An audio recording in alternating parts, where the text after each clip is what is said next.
Today we're going to tackle one of life's biggest questions. How do you actually live a good life? The good news is, we don't have to start from scratch. Over 2,000 years ago, one of the greatest minds in history, Aristotle, left us a practical blueprint. And today, we're going to walk through it. So, let's dive right in.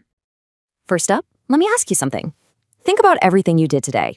Going to work, chatting with friends, even just grabbing lunch. Aristotle had this idea that if you trace all those actions back, every single one of them is aiming for one single final goal. He called it the chief good. So if we're going to build a good life, we first have to know what we're aiming for, right? Now, a lot of us might immediately point to one of these things: pleasure, wealth, or maybe honor. But Aristotle would say, hold on a minute, those aren't the real goal. Pleasure, it comes and goes. He kind of bluntly called a life chasing only pleasure one fit for beasts. And what about wealth? Well, that's just a tool, isn't it? It's only good for what you can get with it. And honor? That completely depends on other people giving it to you, so it's not even really yours. These are just stops along the way, not the final destination. Okay, so if it's not pleasure, wealth, or honor, then what in the world is this ultimate goal? Well, this gets us to the very first part of the blueprint. We have to get our definition right. We need to know what we're actually trying to build. And Aristotle uses a word that often gets translated as happiness, but trust me, it is so much bigger than that. That word is eudaimonia. And look, this isn't about feeling happy for an afternoon. It's a much bigger, richer concept. It's about human flourishing. I want you to picture a plant that has everything it needs: perfect soil, the right amount of sunlight, and it's just thriving. For Aristotle, eudaimonia is the human version of that, but stretched out over a whole lifetime. It's the project of your life, not just a passing feeling. So here's his official definition. The good life is an activity of the soul exhibiting virtue in a complete life. Okay, let's unpack that because there's a lot in there. Activity means you have to do things. Flourishing isn't something that just happens to you. Virtue means you have to do it with excellence. And in a complete life, that means this isn't a one-time thing. It's a lifelong commitment. All right, so if the goal is this life of virtuous activity, that means we need some building blocks, right? And for Aristotle, those building blocks are the virtues themselves.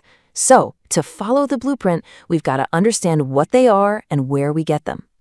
So, where do virtues even come from? Are some people just lucky, born courageous or generous? And Aristotle's answer? It's a big, resounding no. He says we are not made good or bad by nature. Virtue isn't some gift we're handed at birth. It's something we have to build. So what exactly is a virtue then?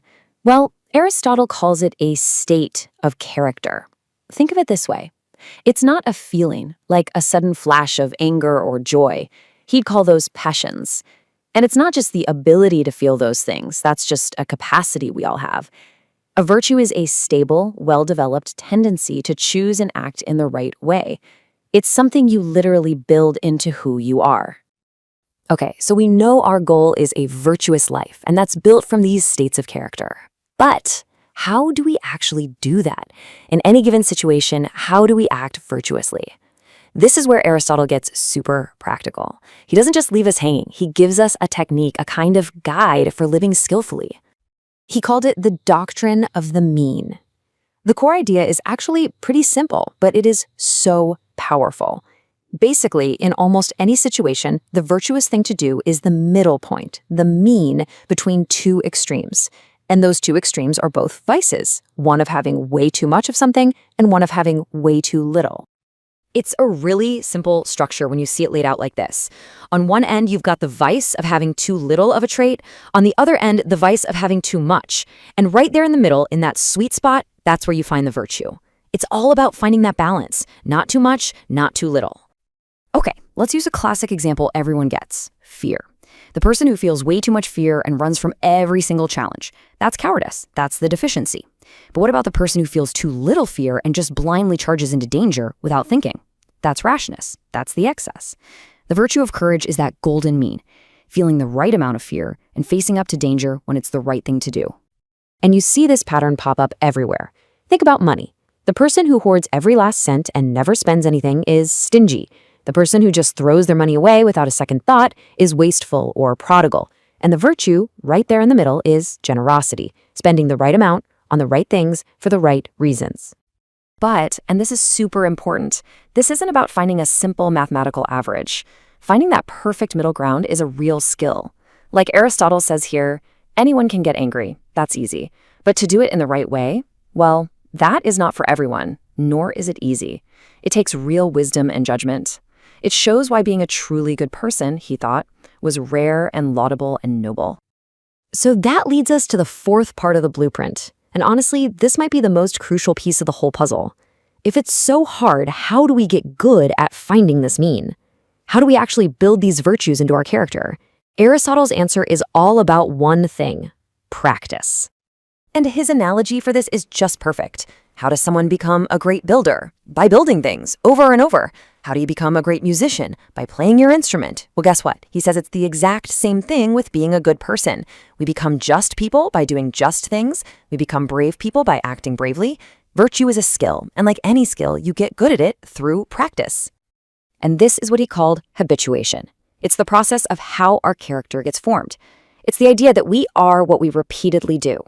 So at first you might perform a brave act just because you're following a rule or copying someone you admire. But as you repeat that action again and again, it starts to become second nature. And eventually, you hit a point where you're not just doing it because you're supposed to, you choose to do it because you understand it's the right thing to do. And that's the moment an action becomes a real part of your character. So, when you put all of these pieces together, what do you get? You get Aristotle's complete, timeless blueprint for living a good life. And what's amazing is that it's just as powerful today as it was in ancient Athens. So let's just run through that blueprint one more time. We start with a clear goal: eudaimonia, that flourishing life. The materials we use to build it are the virtues. Our technique for putting those materials to use is finding the golden mean. And our practice, how we actually do the work, is through habit and consistent action. See? It's a complete, actionable system. And I think this famous quote from him just sums it all up perfectly. A good life, a flourishing life, isn't something that happens in a single moment. It's not one great day or one big win. It's the result of a lifetime of virtuous activity. It's the sum of our choices, day in and day out. So in the end, Aristotle's message is a really empowering one. He's telling us that the good life isn't something you just find or get lucky and stumble into. It's something you actively build, choice by choice, action by action. So the final question really is for you. What are you building today?